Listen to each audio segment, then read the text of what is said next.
Vande Guru Paramparam.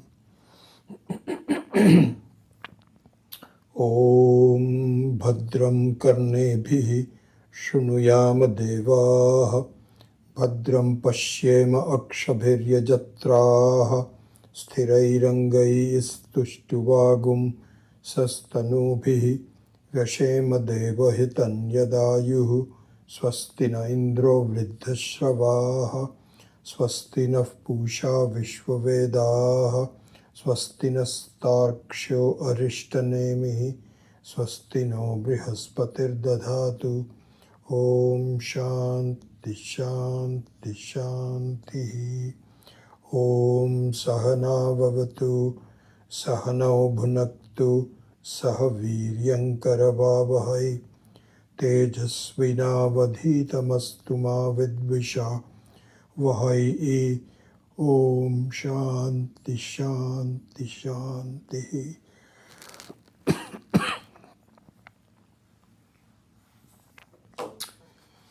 So we are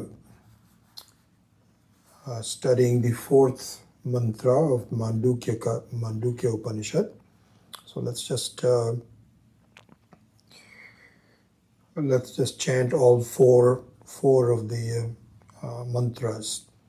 Number 1, Om ityetadakshara idagum sarvam tasya upavyakhyanam bhutam bhavat bhavishyaditi sarvam omkara eva yatcha anyatrikalatītam tadapi omkara eva sarvagum hi etad brahma ayamatma brahma soyamat Chatushpad Jagritasthano Bahishpragyaha Saptangaha Eko Vimshati Mukhaha Sthula Bhuk Vaishwanaraha Prathama Padaha. Number 4, Swapnasthano Antaf Pragyaha Saptangaha Ekona Vimshati Mukhaha Pravibhikta Bhuk Tejaso Dvitiya Padaha. So the fourth mantra tells us about the Sukshma Sharira, the world of thoughts, ideas, conclusions, estimations, the identification, all of that. And so we will study that, and we will begin to see how we are really behaving exactly through our mind. So the whole life is through our mind alone. That's not who we are, the Atma, but the way we take ourselves to be is a function of the mind. So this is going to be a very interesting and a very important revelation and study about this. And so, so one of the things that I think we should recognize, and we do, is that that when the Shastra says that your life is kind of like a dream, it is a dream. A different kind of a dream than the one that you and I are used to. So when the Shastra says that, we find it very hard to accept that. Because things look very different, they are very solid, they are repetitive, they can't just be whisked away like the dream is. So the Shastra recognizes that, and it says, we understand that you are firmly of the opinion that this is very different. We know that. But let me just tell you the methods for you to inquire into, because the overall message is that no, it is a dream. It's not negotiable. It's not something, you can take it as solid, you can take it as existent and so on. No, it is totally like a dream. So now what we have to do, but at the same time we know that it's hard for you to just accept it as it is because it is contrary to your experiences. So it says, okay, now we need to equip you as to where you are going wrong, where your mistakes are, and then for you to really educate your mind. I think this is one analogy that Swami Dayananji had given was that really speaking, it's kind of like a scale, the old style scale that we were used to doing that in India, where somebody says, oh, give me 1 pound of potatoes. So what the shopkeeper does is to put a pound of a metal on one part of the scale, and he starts putting the potatoes on the other. So when he puts one potato, the potato is higher up, and the metal is over here, and so the scale is kind of tilted. And then he starts putting more potatoes, and then it becomes to move. So in many ways, this is exactly what our situation is, that our estimation of what's going on is so heavy because, and these are the arguments we're going to see, it is so heavy with a factual way of looking at it, that if you put some ideas that, this is like a dream, it's only like 1 or 2 potatoes. It doesn't really tip the scale, but more logic, more arguments that you entertain. And you have to be ready to entertain, because you can reject it and go on, but you aren't any better for it. But if your objective is to really gain freedom in this life, then you have to entertain these logical weights and keep putting them on the other side until it starts to feel, my goodness, this may be working.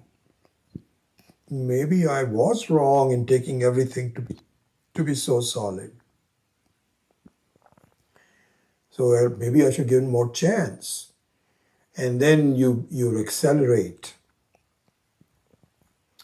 And pretty soon the whole tip is that, in fact, it just completely tips over. There, at least in the shop, there is a balance, but here, the more you put that in, the sense of reality is light, becomes lighter and lighter and lighter. And the sense of reality as to who you are, what is happening, becomes extremely heavy to yourself. Something like that there are various ways to explain this, but that's one good analogy. Okay, so in the last class, we had seen that, so this is all logic. This is all the weights that you put on to the mind. And so Swami Akhandananda had given this example that a person that runs a shop and transacts, and there's not much experimentation. You just transact based on known values of your life. This is what is good, this is what is bad.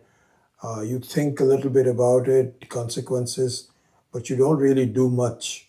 You just, and also, you don't realize how you are evaluating the life with respect to all of the tools that you have. We don't think about that. So the tools are automatically there in your possession and you just use them. That's it. But then it comes to the laboratory.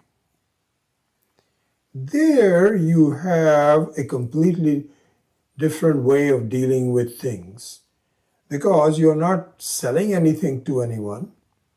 You are actually deeply in thought with yourself as to what is it that which is working, what is not working.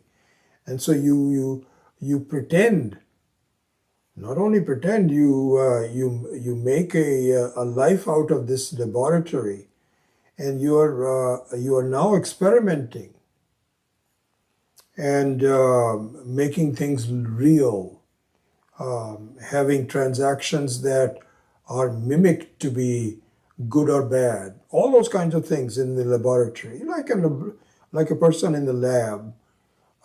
He's unconcerned about, because the final product is not necessary and you're just mixing things and evaluating it and so on. So this is the dream. And then you have the rest period because it is tiring to do both of them. And so you need to freshen up, and so you need to have a period of rest and recreation. So these are the three stages of a person who is learning to transact. Then he or she transacts, then he goes to sleep. So very similar to that is our life. In our Jagrat Avastha, in our waking life, we do a little bit of experimentation, but mostly it is just living what I am built for, what is already given to me, and so on. But in the dream, you now have a way to experiment. So we'll look into that. That's the sequence. So now, Bhashyakara Adi Shankara gives us the way to link the Sukshma Sharira and the Sthula Sharira, the subtle body and the gross body. And it's like any other functioning computer. You really have both of them. But this is a little bit different because, this is really entirely something to be thought about, and we looked at it into last time. In a computer, you have the software which is contained within the computer. At least on the surface. Okay? But the more you look into it, it is the other way around. The computer is actually contained in the software. How? Because the software, like you buy an operating system from Microsoft, and now, of course, it is it is a service contract. So you do it on a yearly basis. And the software and the data is all yours. And the computer can come and go. If the computer does not function, then it doesn't really matter. It takes a little bit of money, but you buy a new computer. Software remains the same. So there, the subtlety of the software overwhelms the gross body of the computer. Our case is very similar to that. Because initially we think that our body contains my mind. Because you need a body to to think.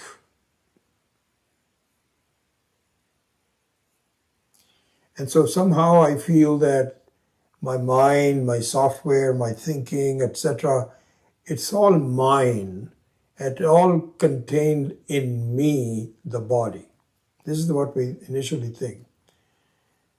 In fact, it is just the opposite. So how is this opposite? So this is where we say that the microcosmic of thinking is what's called Taijasa. And the macrocosmic thoughts are Hiranyagarbha. Right? So the Hiranyagarbha is like the Microsoft operating system and the data in the cloud. It's there somewhere. And as soon as you buy a piece of hardware which is reflective of the software, it has to be reflective of the software, it must be capable of running the software, you're in business.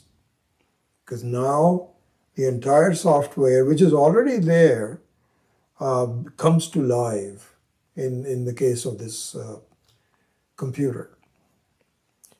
Exactly the same thing is happening in our life.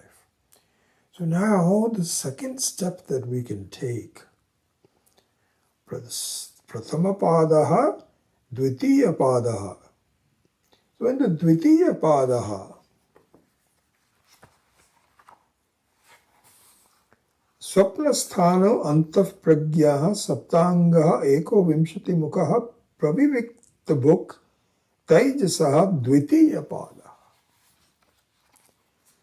In the Dvitiya Padaha, what we need to do is to appreciate. It's not a force, it's an appreciation.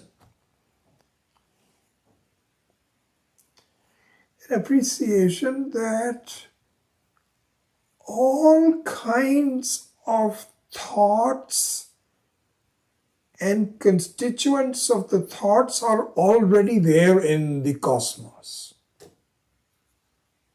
in the form of Hiranyagarbha. Already there. I think we remember that I like this particular example, which you can now be generalized, that really when a woman becomes a mother, then a kind of a motherly love for the baby is something that she doesn't have to manufacture personally. It is just given to her. It's like an ocean where the water and its properties are just given to a wave.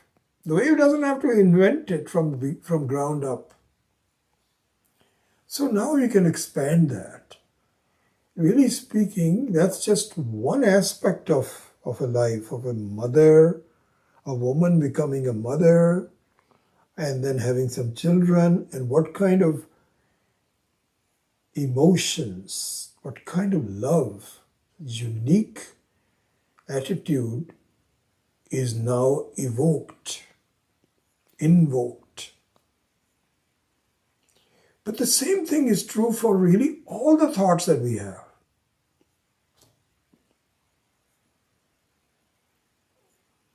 You know, another example of this would be, it's really interesting that when the baby is happy, it smiles. When the baby is unhappy, it cries. Isn't this imported from Hiranyagarbha? Do you have to teach the baby, okay, when you're happy, then bare your teeth and become like this?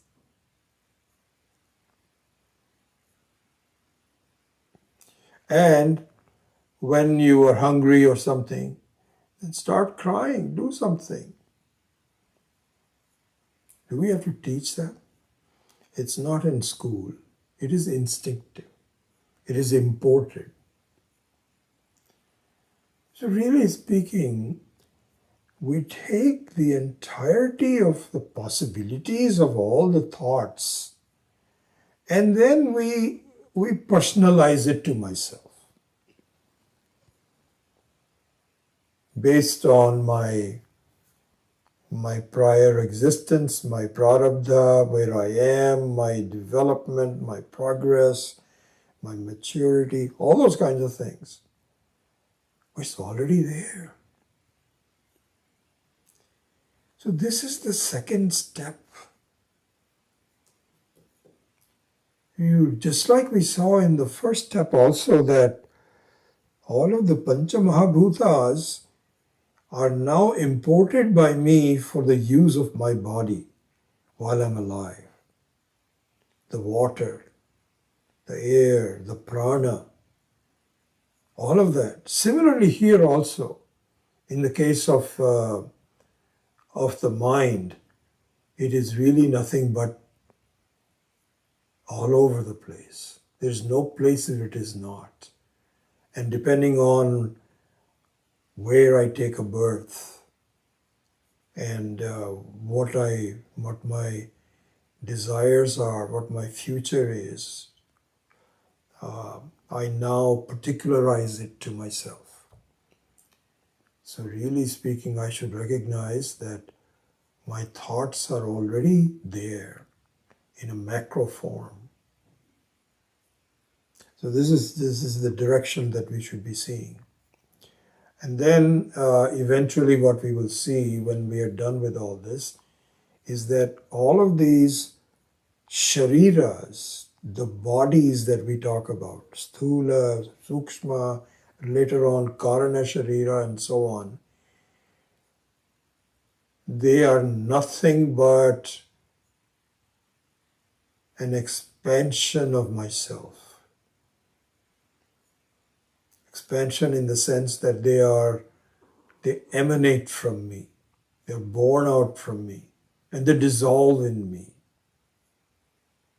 They don't have any truth by themselves. They depend upon me, the one which is total, purna, one which is the Atma. So they all collapse. But in the meantime, it's kind of like a play where I'm acting and I'm happy and unhappy and I'm transacting and so on. All of mind's play. So this will be taken up as we go along. But to summarize, the second step is that from a Sukshma Sharira standpoint also, I am stuck with the feeling that I am only this much, when in fact I can be anything. In fact, this thought is brought up by Swami Akhandananda very beautifully in the Karikas that later on. So I'll just summarize this with this point that I made. And we'll have to elaborate it later. What he's saying is, Bhagavad Gita says exactly the same thing. What it says is, you and I can be anything that we want. Sky is the limit. There's no limit to it. In fact, it is truly limitless. The Atma is limitless. So this is not just the romantic talk that you can be anything that you like. Literally, you can be anything that you want.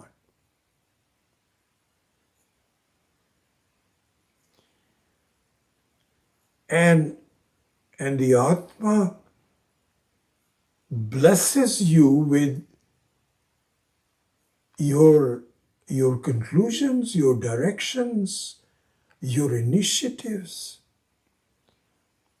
Literally, Swamiji discusses this in great length, over and over again. He says that if you want to be unhappy, Atma says, okay, be unhappy. I bless you. Yeah, continue to be unhappy.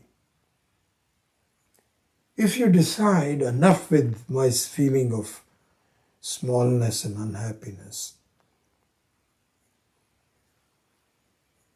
it says good. And if you feel that I want to be totally different, good. So you've no limits to what you can be. It is all a function of your own mind. And so this idea that, I'm born here, there's nothing else I can do. And yes, there are some physical limits. You cannot suddenly fly into the moon. Yeah, we understand that. But you don't need to fly into the moon.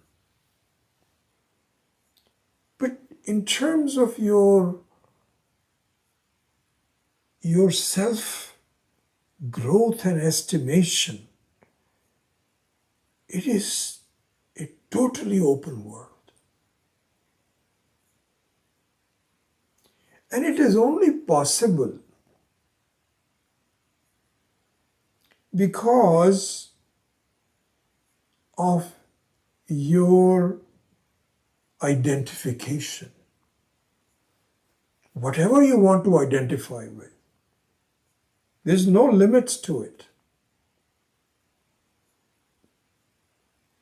Anyway, that's the theme that we're going to continue to see.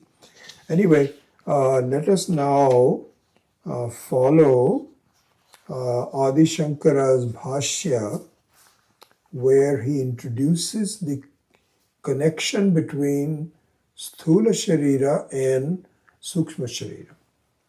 So, this is in Mantra 4.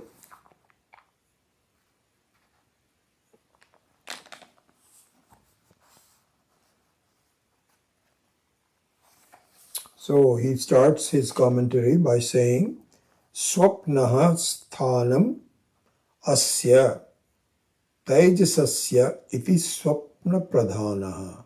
So he says that Taijasa is mainly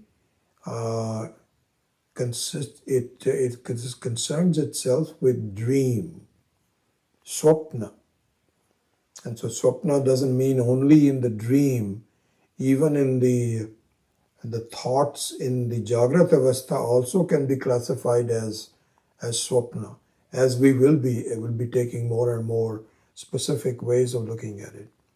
Now he says the following. So let's look at this. Jagrat pragya aneka sadhana bahihi vishaya Bahi Vishaya Iva Avabhasamana Manas Spandana Matra Sati Tatha Bhutam Samskaram Manasi Adatte. So here's what he says. Jagrat Pragya Aneka Sadhana Bahi Vishaya Iva Avabhasamana Manas Spandana Matra Sati Tatha bhutam samskaram manasi adatte. Okay, so let's break it down. First one he says is that the Jagrat Pragya aneka sadhana bahi vishaya iva avabhasamana.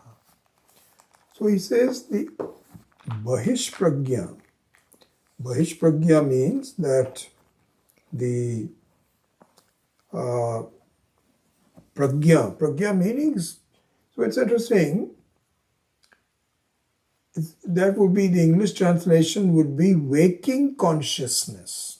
Bahish Pragya means waking consciousness. So I was just thinking about this. I don't mind the pragya, which is called Bahish pragya, be called consciousness. I don't mind that, and at least I'm just following the rigors of thinking of Swami Dayanandji, where each word has to be done very, very carefully. Consciousness, as I've already gone over with you, is a word which is not, it does not clearly indicate the vastu. Why not? Because the word consciousness means it is a quality rather than a thing. So as far as the Atma Prajna is concerned, I would just use it as a conscious entity. This is what jnanam, prajnanam, jnanam means it's a vastu.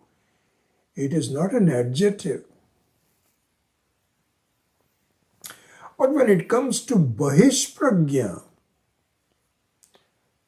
I think we are okay by using the word external consciousness or waking consciousness. Because, you know why? Because that consciousness is not a vastu, it in fact is an adjective.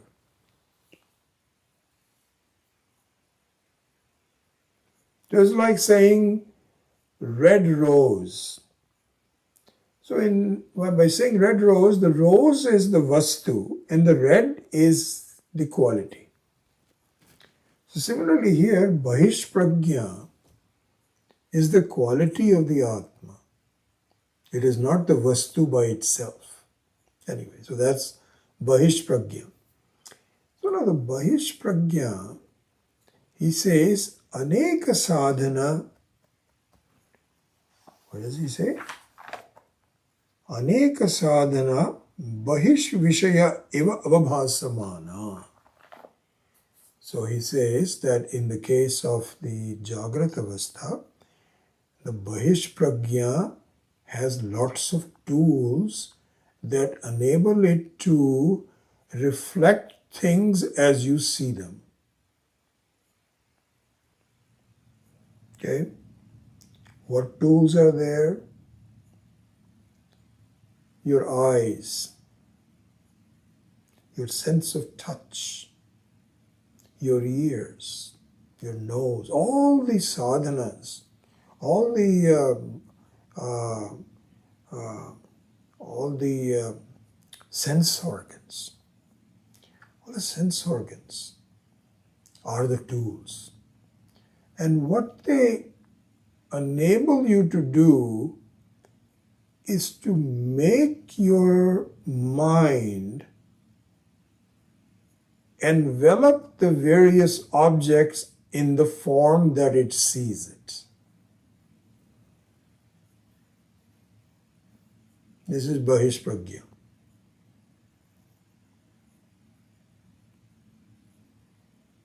Okay? And so this is what it is. All right, now let's look at one important thing. The Bahish Prajna is not the external things that you see, but it is a way for you to see those external things. This is an important thing, and this is going to permeate through this whole Karika. What it means is this. You don't really see an object. You don't touch an object. Never. Never possible for you to do that. Never possible. Then what happens? What happens? You if you want, you can say, I only see the object through my mind. That may not be very clear. What you see is your mind, prajna, which has taken the reflection of the outside objects. So, in a modern analogy, it is very much like the camera. Okay? So when the camera snaps a picture, it's not as though the objects come inside the camera. They never do. But the objects capture an image, the camera captures an image of the objects. And all you see in the camera is the image of the objects, not the objects themselves.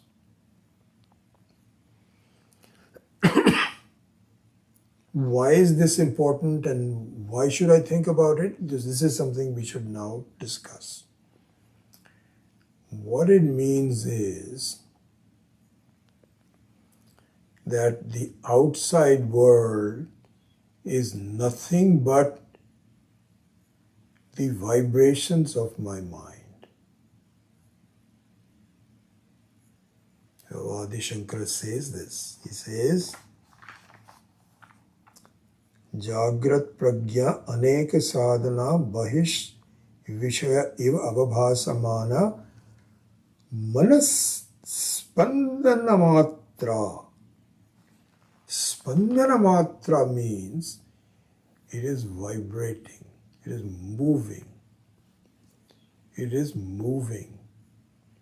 So really when you see the objects outside, you really see the only thing that you see is the mind reflecting of the objects.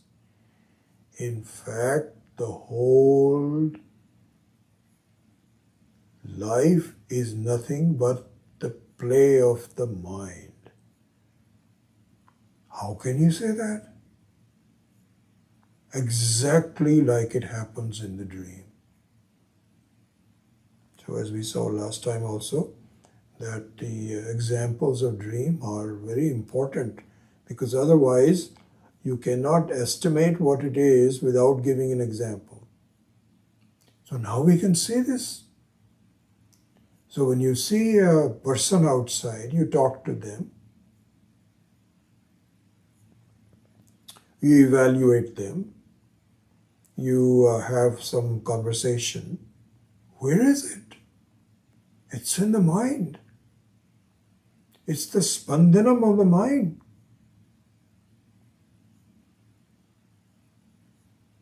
So these are the arguments that we have to really think about. Let's not ignore the evidence. This is the evidence. We have to. Our vidya is pramanajanya. Pramanajanya. So, for example, we simply take it without analysis that the dream is just something not that important. Main thing is this life that I'm leading. This is the reality. And then the dream, don't talk about the dream. That has nothing to do with this. Okay? This is what we think.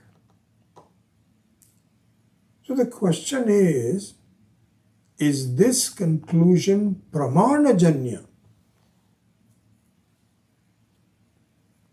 Is there a proof for this thinking?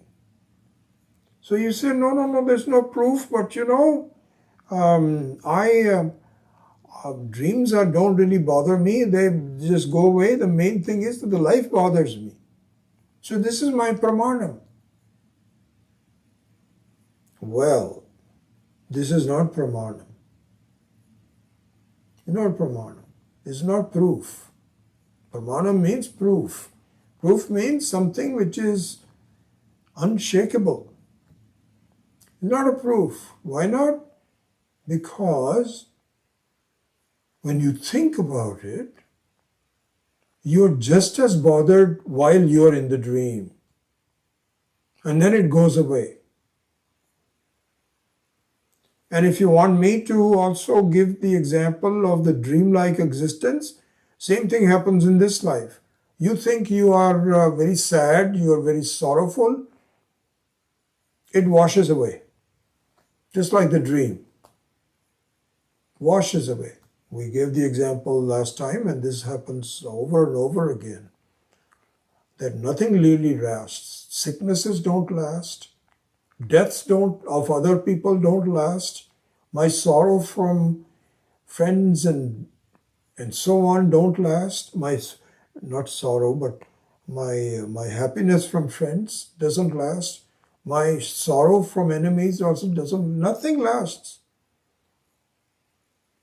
So if you want to really think about it, I can prove it to you that that is the real proof. One that exists and bothers you in real time, but then it disappears. So the whole thing is nothing but the play of the mind. So Swami Akhandananda gave this example. He says, in the Tibetan school of thinking of Tibetans are both Buddhists in one form or the other. So there was a Tibetan master, Zen master. So there was a student that came to him and he said, "Sir, I have a question. I see this flag waving in the wind. So my question to you is it the flag moving or is it the wind moving? Can you resolve that for me?" So the Zen master told him, both of them are not moving. What is moving is your mind. Very similar to this. Swami Akhandananda gives another example. He says, in Vrindavan,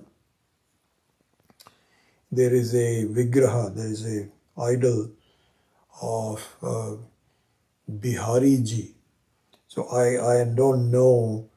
I think Bihari ji could be Krishna. I'm not sure because Vrindavan is Krishna oriented. So I have a feeling. But in any case, the vigraha of Bihari ji in a particular temple is in a jhula. It's in a swing. Okay? And so Bihari ji is sitting there in the middle of the swing, all decked, and people are supposed to move the jhula, the swing, and Bihari ji, you can see he's moving. Now the question is Bihari ji moving or is it the jhula that is moving? Very clearly, the Bihari ji doesn't move at all, but it seems to move because it is really the jhula. Similarly here also, what it means is that the entire world is nothing but a movement of my mind. Really. So this will be taken up more and more in the explanation of life and so on and so forth.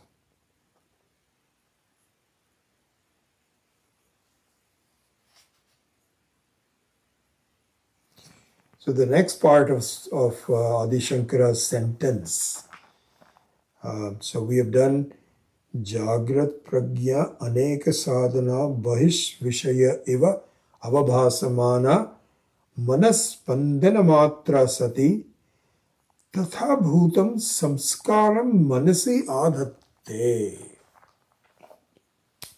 Okay, now comes the next step. So what happens is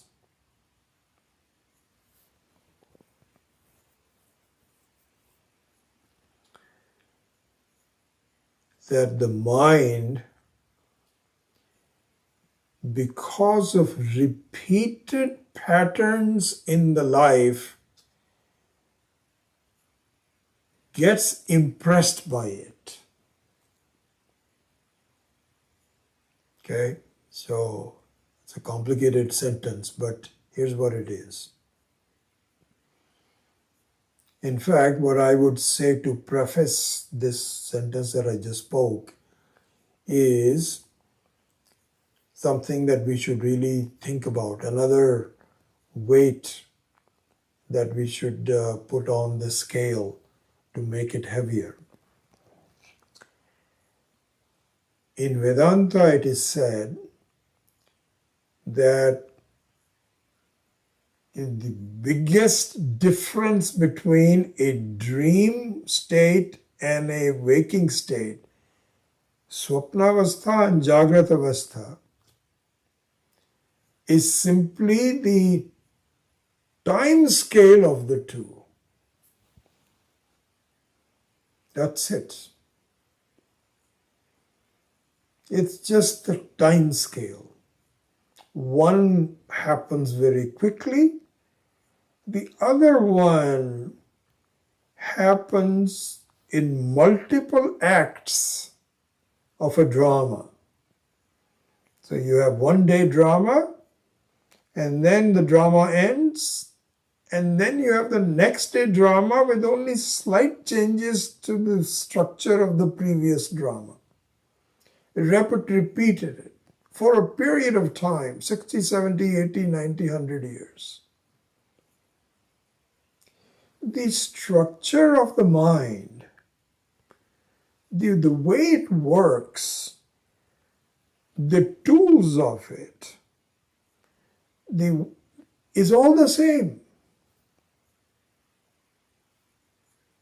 Sukha dukkha, etc. is all the same.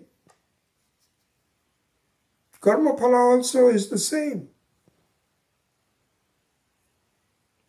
In fact, interestingly enough, Swami Akhandananda says, talking of karma phala, so the Purva Mimamsakas, the Karmanistha Vedantins believe that the karma phala, if it is very strong, it comes in the Jagrata Avastha. But if it is not that strong, it is given to the Swapna Avastha.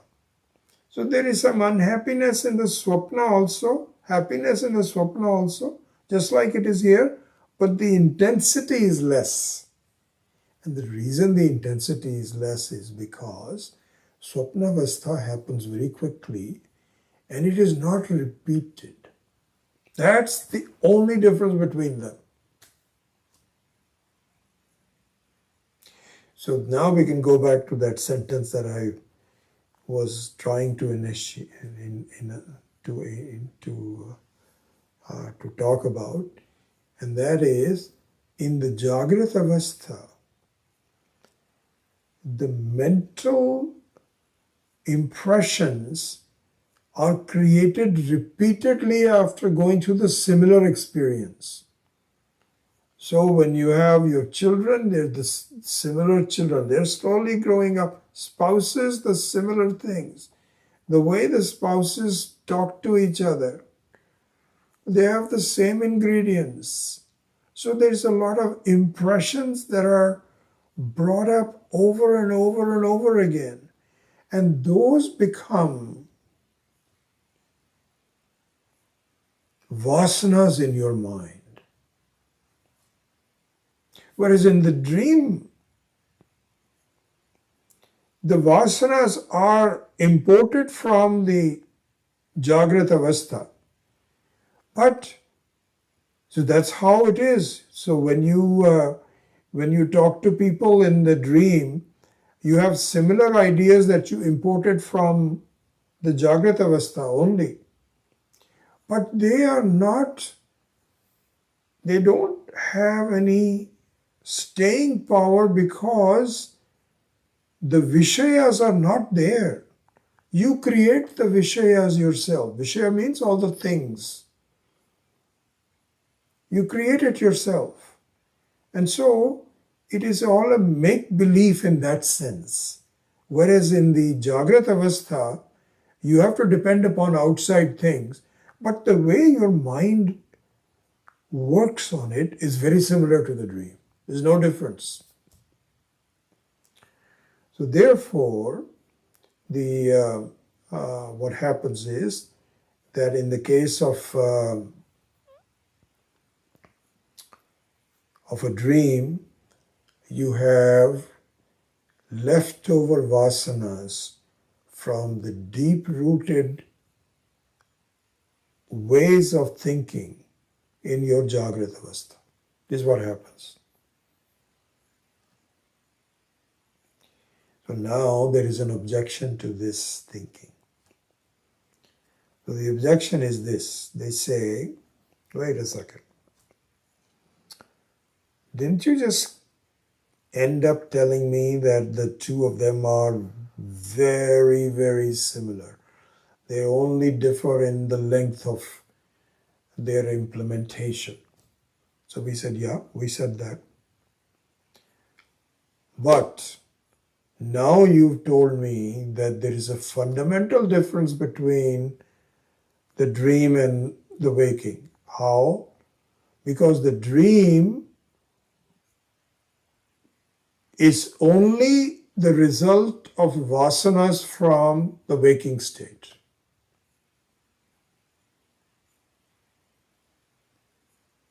It's only the vasanas from the waking state. And we said, yes, that's true. Then how can you say that the Jagrata Avastha is similar? Because where did the vasanas come from?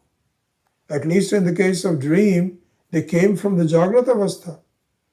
But in the Jagrata Avastha, there is no another state that will import or export the vasanas into the Jagrata Avastha. So we say, that's not true because the Jagrata Avastha is the vasanas from all the previous lives. If you believe there is no previous life, then you are not dealing with reality. You come up with some theory of its own, like in the case of, this is what we know, that both in Christianity and in Islam, there is no previous birth. You're just plopped right here. There is a subsequent going to heaven and hell and all those kinds of things. But anyway, we don't think that way. This is a continuity. You should see the factual nature of it. So really speaking, your behavior, your tendencies in the Jagrata Avastha is also due to the vasanas of your previous experiences. Somewhere. In fact, it is said that Adi Shankara also makes this someplace else, not here. He says that you do not think about something that has never happened before. It's impossible to come up with a pure thought which has no prior existence in one form or the other. It's not possible. There's Swami Akhandananda actually goes into some detail on that. And I won't go in, I'll just make the point here. So it is not possible for you to see someone that you have never seen before. It's always a continuity. So then a question is raised, wait a second, I see some people in the dream that are completely new to me. How can that happen? So there can be many, but at least two ways to explain that. Okay? And Swami Dayanand also used to point this out. He says that in the Jagrat Avastha, you never see horns on a human being. Not possible.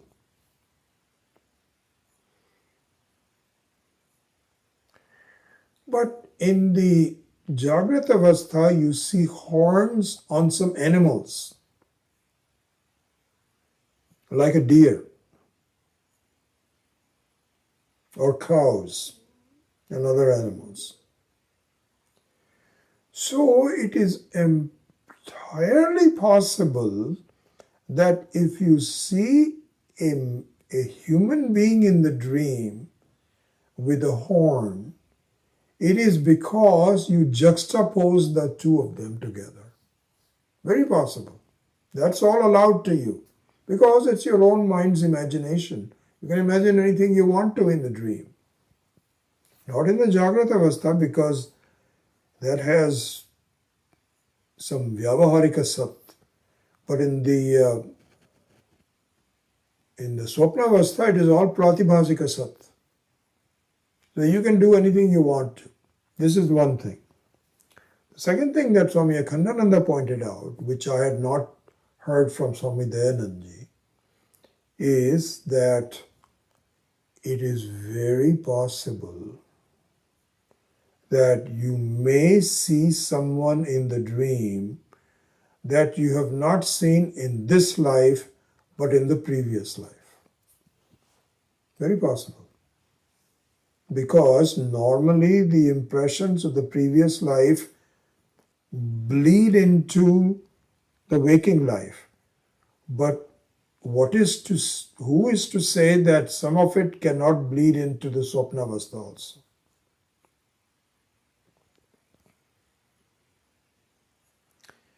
So this is the situation that, really speaking, the entire set of experiences that we have is just the play of my mind.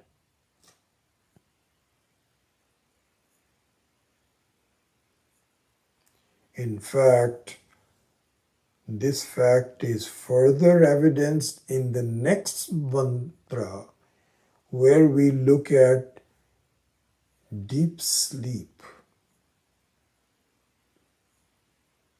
Now just think about this. If it is not true that my entire set of experiences is nothing but the play of my mind, as it is in the dream. You see, there also we have solids. There also we have, you can run into a wall. You cannot say that it's all mental there. It is all mental there, but the presence of solids is very much part of the dream. You can run into a wall and get hurt. You can fall down into a big hole, sinkhole, in the dream.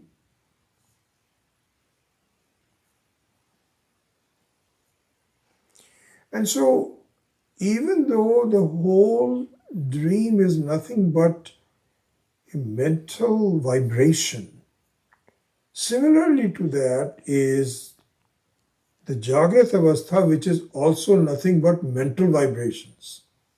There's no reality to it. Believe it or not.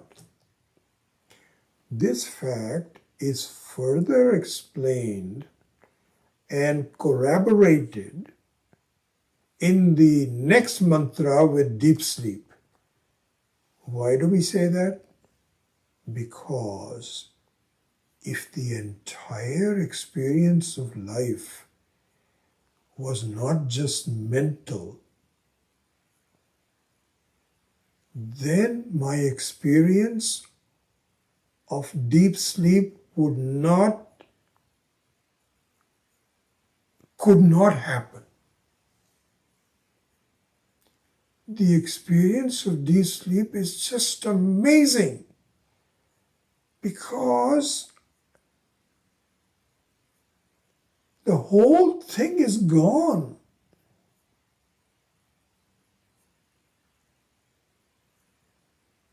See, this is so interesting. Look at this. If it was not all mental, it could not all be gone. It would stay there. Even if I close my eyes. But the nidra, the deep sleep, is a very particular aspect of the Maya. It's amazing. Because it doesn't matter whether you are hurt. That is the amazing part. It doesn't matter whether you... I remember when I was sick recently and I had kind of like a difficulty in breathing and asthma and coughing and so on. It's all gone during the night. There, I invoked it. Amazing. In the morning, it all starts up again. So the point is that the deep sleep also confirms the fact that the whole thing is nothing but mental.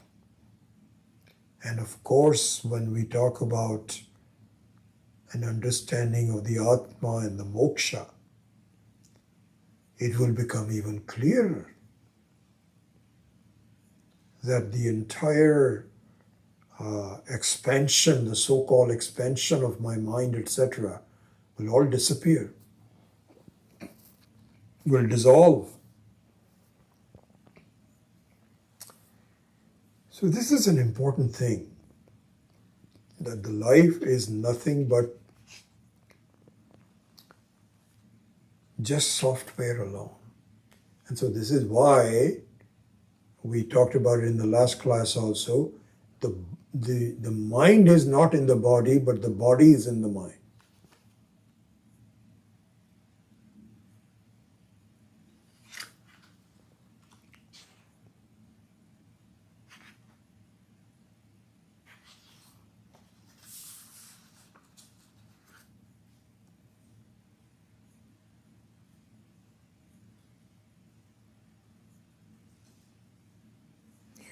So in the waking state, again, just to add a little bit more to the nature of the samskaras, the vasanas. So it consists of three things: avidya, kama, and karma. Avidya, kama, and karma.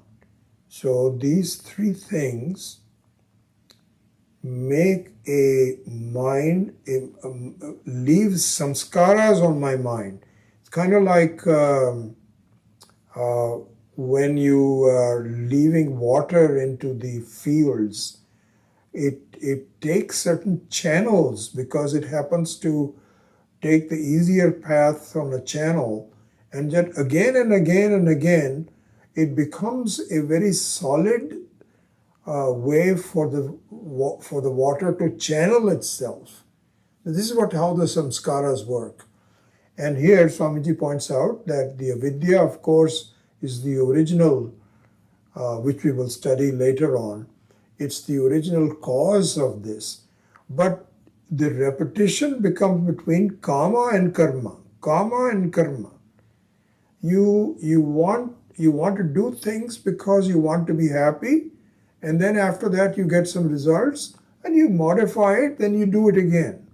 So it over and over again, it becomes a very repetitive samskara. that leaves an impression. And those impressions are taken out in the swapnavasthas.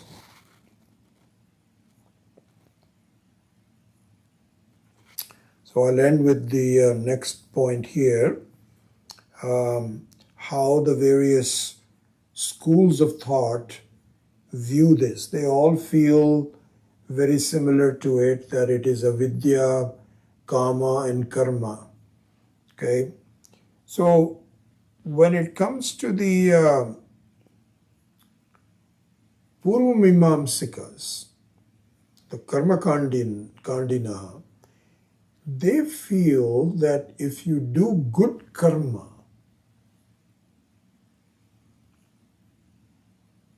and joined by the Shastra in a very technical way, all the rituals that you do and so on, and if you're sincere about it, and you do good to others in the life also, then you will become free. Eventually you'll be taken over by whether you are a bhakta of Vishnu or Shiva, whatever it is, whoever it is, not whatever, but whoever it is, you will follow them and they will take care of you. This is the thinking, that you reform your karma. Then there is the bhakti marga. So this is the Vaishnavas and Shaivas and also others, Narada Bhakti Marga, etc. And they say, instead of directly modifying your karma, you modify the samskaras, your way of looking at that, and you direct your mind towards Ishvara. He will take care of you, and then you will be, similarly, you will gain moksha, just in the case of the karma kandins. This is the bhakti marga, the upasakas. Then comes the yogis. The yogis feel that the way to gain moksha is through a gradual process of reducing your thoughts. Finally, you come to the stage of savikalpa samadhi, and finally nirvikalpa samadhi. And if you repeat the nirvikalpa samadhi over and over again, do it again and again and again and again, you get into the habit of existing without thoughts. And when you exist without thoughts, you can only be the Atma. You cannot be anything else.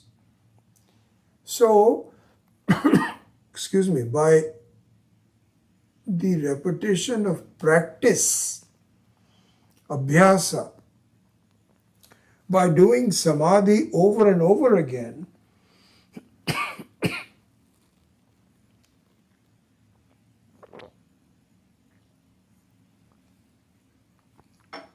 you will gain moksha. So this is the yogis. Vedantins say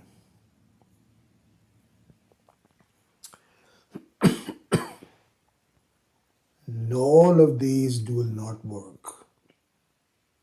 No way. Why not? Because you have not tackled avidya.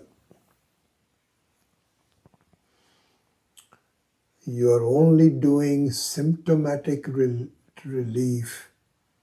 You're not attacking the disease.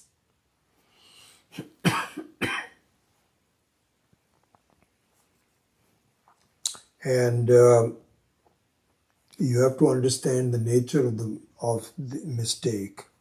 It is not removing thoughts, but seeing that the thoughts really don't bother me. seeing the mithyatvam of it. Just like in as we have talked about it, so in a play, once you understand this is a play, then you have a different way of evaluating it. So this is not the way to do that. The Atma is in fact infinite. It is Purnaha, it is Advayaha. And why is it that you don't understand this? Something you have to look into. And so the basic method for gaining moksha is avidya nivrittihi, natu karmaha, natu bhaktihi, natu yogaha. So this is how the nature of jnanam is explained, and so we will continue to look into that next time. But at this point, the Sukshma Sharira analysis becomes important, because then you find that really nothing but it is nothing but the play of the mind. So with that, let's close the class today. Om Asatoma Satgamaya Tamasoma Jyotirgamaya Mrityorma Amritam Gamaya. Om Purnamadav Purnamidam Purnat Purnamudachyate Purnasya Purnamadaya Purnameva Vashishyate. Om Shanti Shanti Shanti. Hari Om Shri Gurubhyo Namaha. Hari Om.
Hello everybody, good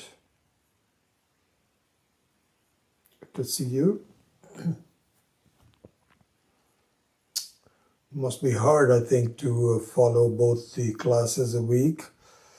I know many of you are doing it, but I sympathize with it. I think going forward we can discuss what is the best way. But let us see. And of course, I hope to see you next Saturday. If you are not doing anything else, please come, and we'll have a good satsang. So with that, I take your leave, and hopefully I'll see you on Saturday. Hari Om.